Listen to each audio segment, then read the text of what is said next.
Bonjour, j'espère que vous allez bien. Alors, un petit récapitulatif de ce qu'on a fait à Café Coaching lundi soir.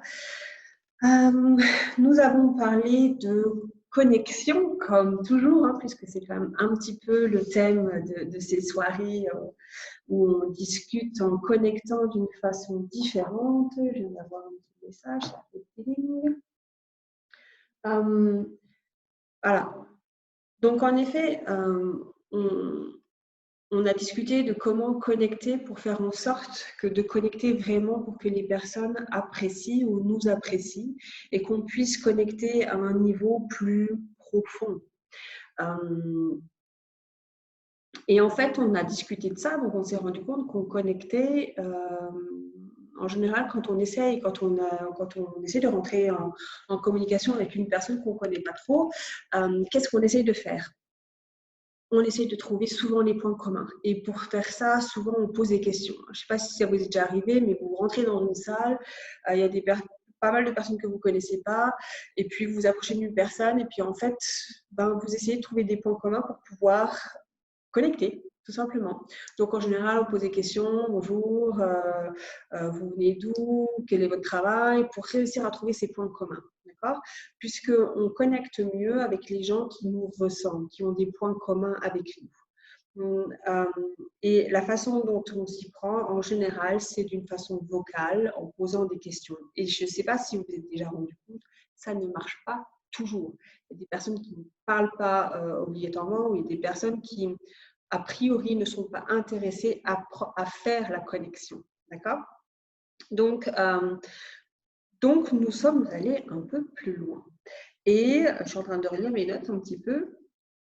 On s'est rendu compte, en effet, qu'en général, on connectait bien, on avait envie de connecter avec donc, les gens qui nous ressemblaient, ou alors les gens qui avaient des qualités qu'on aimerait bien avoir. Alors, réfléchissez un petit peu aux gens que vous aimez bien. Vous vous rendez compte que vous avez quand même pas mal de points communs. Ou alors, avec des gens que vous, à nouveau, aimez bien, et vous vous rendez compte qu'il y a des façons d'être qu'ils ont que vous aimeriez peut-être avoir un peu plus. Par contre, regardez les gens que vous n'aimez pas. Souvent, c'est parce qu'ils sont vraiment à l'opposé de vous sur beaucoup de choses. Et ça ne vous plaît pas. Et donc, du coup, voilà, vous prenez vos distances. Ou alors, ils ont une façon de faire qui, pour vous, sont des défauts que vous n'aimeriez surtout ne pas avoir. D'accord?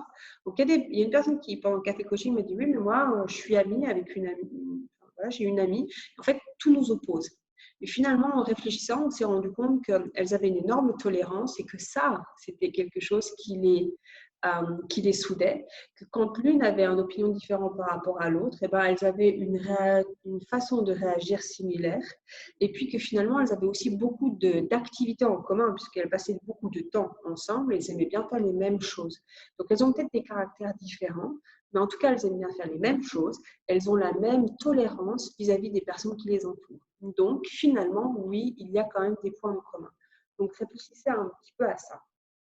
Et donc, en fait, pour créer un bon rapport avec les personnes qu'on connaît ou qu'on connaît moins, on n'est pas forcément obligé d'utiliser notre bouche. On peut utiliser beaucoup d'autres choses, puisque notre communication, d'une façon générale, est beaucoup plus grande que les mots qu'on utilise. Les mots ne sont que 7% du message global que nous faisons passer.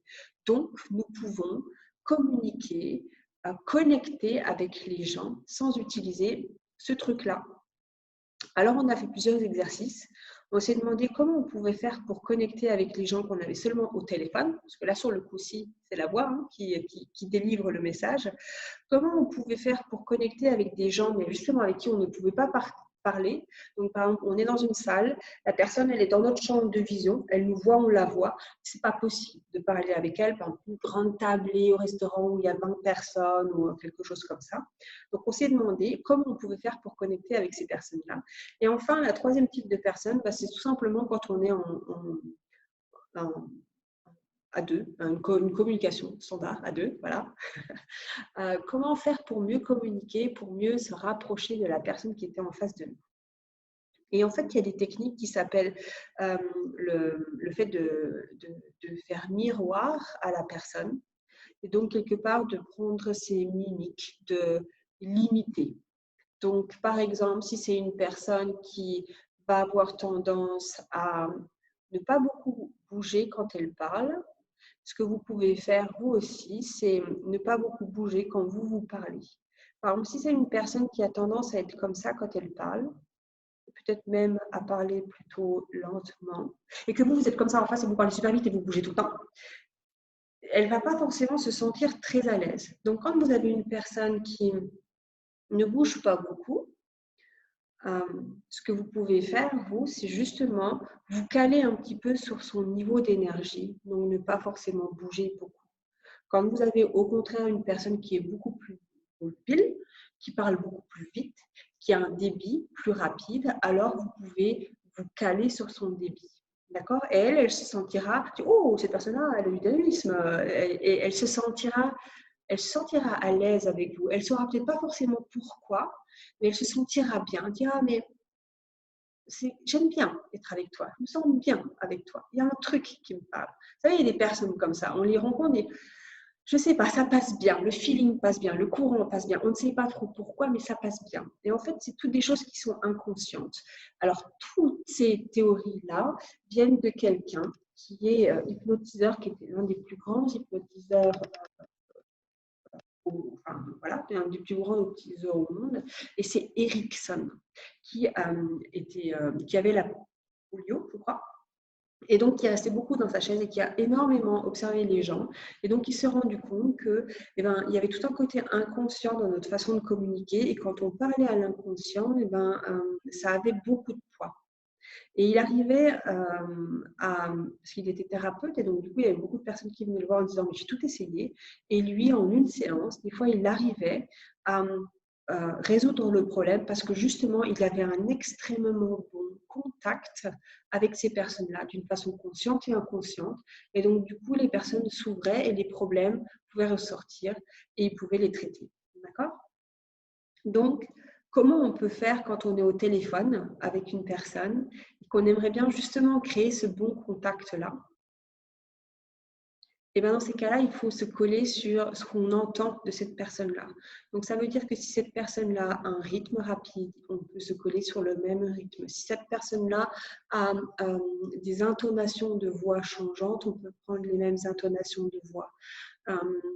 On peut utiliser le même type de mots que cette personne, boire les mêmes mots. Parce qu'en effet, si une personne va dire ah, c'était super agréable, et puis l'autre va dire c'était super relaxant, peut-être que pour la deuxième, relaxant et agréable, ça veut dire la même chose, mais pas pour la première. Donc, si la personne dit alors je cherche une maison très confortable, et la deuxième personne dit moi j'ai une maison très confortable, et pas j'ai une maison cosy ou j'ai une maison, utiliser un autre mot. Reprendre vraiment le même type de mots que la personne utilise en face de vous. Donc ça, c'est pour le téléphone.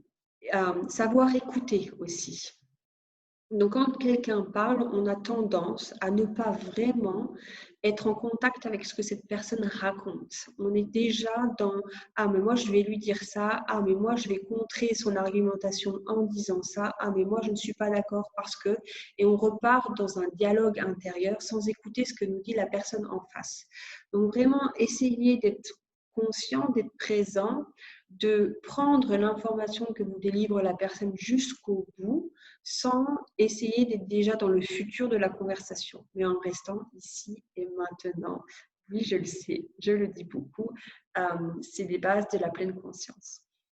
Voilà, donc ça c'était pour le téléphone. Pour rentrer en contact avec une personne qui est dans notre champ de vision, mais avec laquelle nous ne pouvons pas parler, et c'est pareil. On peut se mettre en contact avec son niveau énergétique ou avec sa façon de bouger, de regarder, et ainsi de suite. Donc, à nouveau, si c'est une personne qui a tendance à, je ne sais pas moi, à faire un geste bien particulier, on peut faire le même type de geste.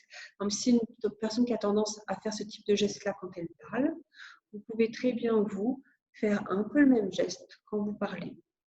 Et elle ne va pas forcément le remarquer. Par contre, elle va remarquer que vous avez l'air plutôt sympathique.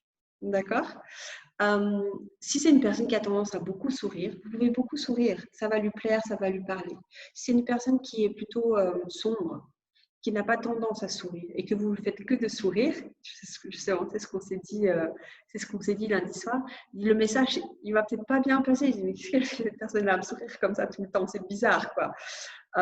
Et donc, ça ne va pas forcément très bien passer. Il va peut-être vous remarquer, mais peut-être pas forcément de la façon dont vous aimeriez bien. Ce que vous pouvez faire aussi, c'est qu'à chaque fois que cette personne-là bouge, par exemple, s'il décroise les jambes, il recroise les jambes, ou alors si c'est au restaurant, il boit, alors vous buvez. D'accord? Ça, c'est vraiment l'effet miroir. C'est à chaque fois qu'il fait un geste, vous faites le même geste. Et lui, inconsciemment, ses yeux, ses sens vont le remarquer. Ce que vous pouvez faire, je ne sais pas si vous avez déjà, mais vous pouvez vraiment essayer la prochaine fois que vous allez au restaurant, comme ça, c'est que vous voyez quelqu'un, à chaque fois qu'il boit, vous buvez.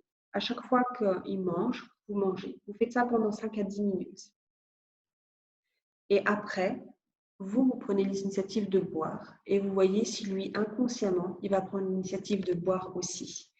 Et ça vous paraît certainement très étrange, mais on a cette capacité de synchroniser, surtout avec les gens avec qui on a des affinités ou avec qui on est souvent. Par exemple, les femmes le savent, mais je pense que c'est maintenant connu de tout le monde, quand un groupe de femmes reste ensemble longtemps, très très souvent ensemble, leurs corps ont tendance à se synchroniser, elles ont tendance à avoir leur période, leur règle en même temps. Là, c'est exactement le même principe.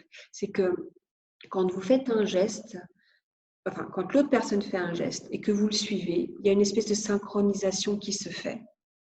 Et au moment où vous reprenez les commandes, l'autre éventuellement va vous suivre.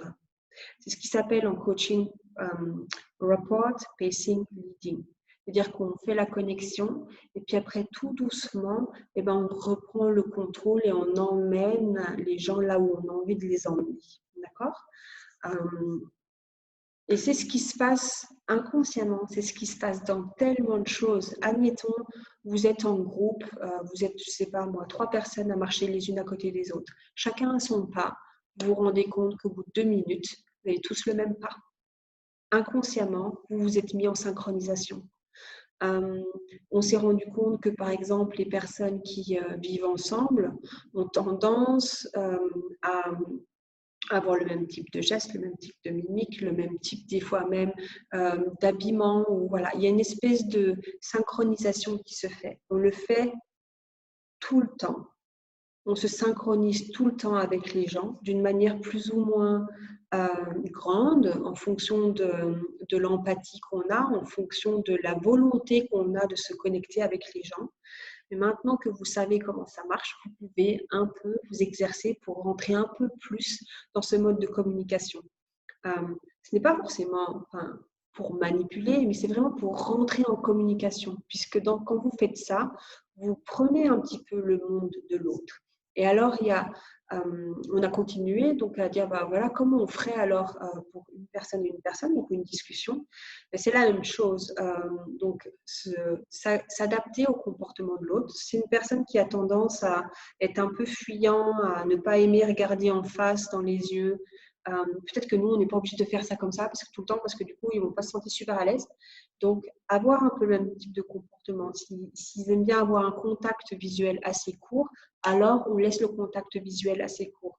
C'est une personne qui aime bien être très proche de vous. Il y a des gens qui ont une zone comme ça autour d'eux qui est assez large, où si on rentre, ils ont besoin de cette zone de sécurité, entre guillemets. C'est un peu leur aura, en fait. Et les personnes, en fait, elles viennent beaucoup plus proches. Je crois que les latins, par exemple, sont plus proches et les nordiques sont beaucoup plus… Moi, je sais que j'ai une amie qui vient toujours très proche de moi et ça me fait toujours bizarre et j'ai toujours tendance à me reculer. Mais en fait, si on a envie de créer un rapport, dans ces cas-là, il ne faut pas se reculer, il faut rester là parce que la personne se sent bien là. Elle a besoin de ça, elle a besoin de ce contact aussi proche et ça lui fait du bien. Donc, dans ces cas-là, nous, on peut dire c'est OK. Elle prend ce dont elle a besoin et c'est parfait. D'accord? C'est une personne qui aime bien le toucher. Elle dit, hey, elle vient, par exemple, votre chef, par exemple, ou je sais pas, un collègue à vous vient, dit, hey, bien joué. Franchement, la réunion tout à l'heure, tu as masterisé, bien joué. Et ben, le lendemain, s'il a fait quelque chose de bien, vous pouvez faire exactement le même geste. Et ça va lui parler beaucoup plus, ça va le toucher beaucoup plus que si vous dites bien joué comme ça va le toucher beaucoup plus que si vous dites bien joué. D'accord? Donc voilà, c'est des petites astuces, mais qui aident finalement à donner aux personnes qui sont en face de nous ce dont elles ont besoin pour se sentir à l'aise. Une autre chose aussi dont je voulais parler, c'est la respiration. Si vous vous collez au même rythme respiratoire que la personne qui est en face de vous, alors vous prenez son monde émotionnel d'un coup. Vous savez comment elle se sent. Je trouve que la respiration est incroyablement puissante. Alors, je sais que ce n'est pas forcément facile de se coller à la respiration de l'autre et en même temps écouter activement ce qu'il raconte, parce que voilà, on n'a pas l'habitude. Donc, c'est vraiment quelque chose qui s'entraîne à nouveau. Mais moi, je sais que je le fais. En tout cas, quand j'ai quelqu'un dans mes bras, je me colle. Maintenant, c'est devenu complètement automatique. Donc, au départ, je me forçais. Maintenant, c'est devenu automatique. Je me colle à la respiration de l'autre. Et ça a un effet incroyable. J'ai commencé à le faire avec mes enfants, où je me collais, parce que quand ils venaient dans mes bras et qu'ils avaient pleuré et tout ça, je me collais à leur respiration, saccadée. Et d'un coup, je fais. Et 2 secondes plus tard, ils font. Et boum, ça veut dire que j'ai réussi à détendre leur corps et donc j'ai réussi à détendre leurs émotions et ils passent à autre chose. Alors qu'ils n'étaient pas encore capables de parler. Donc ça, c'est toute de la communication qui est incroyablement puissante. Donc essayez d'être collé à la respiration des gens. Au moins, quand vous êtes proche de ces personnes-là, c'est plus facile de la... Et moi, je sais que maintenant, voilà, avant-hier, j'avais un de mes enfants sur le banc, il était contre moi. Et instinctivement, c'est parce qu'ils ont l'habitude aussi, eux, maintenant, donc instinctivement, on s'est collé sur la même respiration. Et sans parler, on était connectés. Et beaucoup plus que juste le contact physique. On avait le même rythme de vie à ce moment-là. Donc, essayez, c'est génial. Voilà, c'est un peu ce dont on a parlé lundi soir. Et lundi prochain, on parlera de qu'est-ce qui est important pour vous dans votre vie à vous. Voilà, je vous laisse. Bonne journée et à lundi soir.